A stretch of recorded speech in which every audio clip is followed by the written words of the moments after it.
If you're new here, don't forget to subscribe to our channel and hit that like button.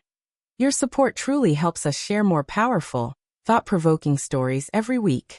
Now let's dive into today's story. It was one of those evenings that didn't seem to promise much.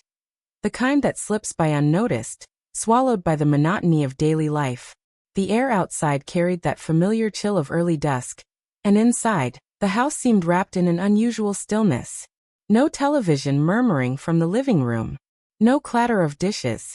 Just the soft hum of the central heating system, steady and patient, mingling with the rhythmic tick-tock of the wall clock. It was the kind of silence that could either comfort you or make you realize how loud your own thoughts had become. I remember pushing the front door open and stepping inside, greeted by the faint scent of vanilla, the remnants of a candle I'd lit before leaving that morning. My bag felt heavier than usual, stuffed with my laptop, half-filled notebooks, tangled chargers, and the quiet weight of another long day. When I set my bag down by the hallway table, a sigh escaped me without warning. That kind of tired sigh that doesn't come from your body, but from somewhere deeper. The kind that says, finally, I'm home. For a moment, I just stood there, soaking in the quiet. It almost felt peaceful, like the world outside had paused just long enough for me to catch my breath. But as I would soon realize, peace has a strange way of making you notice the smallest things, the kind of details that would otherwise fade into the background. The hallway lights cast a warm glow across the polished wooden floor, reflecting faintly against the framed photos on the wall, frozen smiles of better days. The atmosphere felt both familiar and distant, like walking into a memory you weren't sure still belonged to you. Daniel, my partner, was away on a business trip. He had texted earlier that he'd be back by morning. So tonight it was just me and Caleb. Caleb, my stepson, had returned home earlier than expected. I noticed his car parked neatly in the driveway as I came in, its windshield catching the soft orange hue of the street lamp. Even that detail felt oddly intentional. Caleb always parked with precision, always careful, always controlled. He was 22 now, no longer the awkward teenager who once avoided eye contact at family dinners. There was a quiet maturity about him, something that had evolved slowly over the years. He carried himself with calm confidence, composed, deliberate.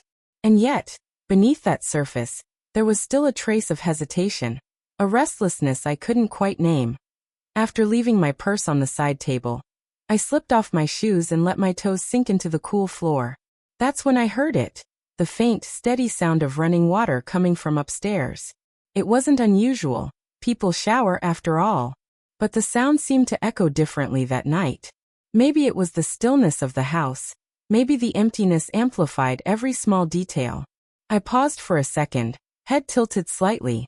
Yes, it was the bathroom upstairs. Caleb must have been taking a shower. Nothing unusual, nothing suspicious. And yet, something about the rhythm of that water, the soft hiss of the pipes and the echo in the walls, it all felt strangely amplified, like the house itself was holding its breath. I brushed it off, convincing myself that it was nothing more than fatigue playing tricks on my senses. I walked to the kitchen, filled a glass with cold water, and leaned against the counter as the coolness of it calmed my nerves. The silence crept back again, wrapping itself around me. There's a peculiar kind of loneliness that only a quiet house can produce. One that makes you aware of every creak, every sigh, every heartbeat that doesn't belong to you. Daniel's absence always made the place feel emptier. Not lonely, exactly, but different. And with Caleb home, that difference became complicated. We'd always had a respectful relationship. He was polite, independent, a little reserved. The kind of young man who carried unspoken weight on his shoulders. I admired that about him. Though sometimes, it also made me wonder what storms brewed quietly behind his calm exterior. Tonight, with just the two of us under one roof, the air felt heavier. It wasn't tension, not exactly, but something unspoken, subtle, lingering. After a few moments, my feet carried me toward the staircase almost automatically. Each step groaned softly under my weight. The sound of running water grew louder with every step. As I reached the top, I noticed the bathroom door wasn't fully shut. It was slightly ajar, a thin sliver of light spilling into the dark hallway. A stream of warm steam escaped through the gap, swirling gently in the air. A thought crossed my mind, simple and harmless. Maybe I should check in. Just make sure everything's okay. But another thought immediately followed. He's an adult, he doesn't need checking on. I hesitated, caught between reason and instinct. The stillness in the hallway deepened, broken only by the steady sound of water hitting porcelain. My pulse quickened for reasons I couldn't explain. Something about that open door, so uncharacteristic of Caleb, who was usually guarded about his space, made me uneasy that I leaned slightly closer, careful not to make a sound. Through that narrow gap, I caught a glimpse of him. Caleb stood by the sink, shirtless, his reflection blurred in the fogged-up mirror. His posture was tense, shoulders slightly hunched as though lost in concentration.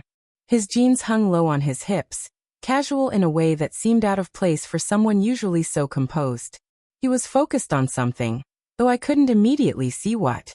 His movements were deliberate, slow, as if he were trying to solve a problem in his own head. It was strange. Caleb was never careless like this. Not with his space, not with his privacy. The open door felt like an invitation, or a mistake.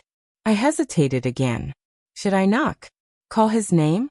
Or quietly walk away and let him have his peace? But before I could decide, my foot shifted slightly, and the floorboard beneath me creaked. In that instant, Caleb spun around. His eyes widened in shock, a brief flash of panic cutting across his face. "Oh, I didn't know you were home," he said quickly, reaching for a towel to cover himself. His voice trembled slightly, a rare break in his usually calm tone. I froze for a second, embarrassed and unsure of how to respond. I'm sorry, I stammered. I just heard the water running and thought something might have been wrong. He gave a nervous laugh, still gripping the towel tightly.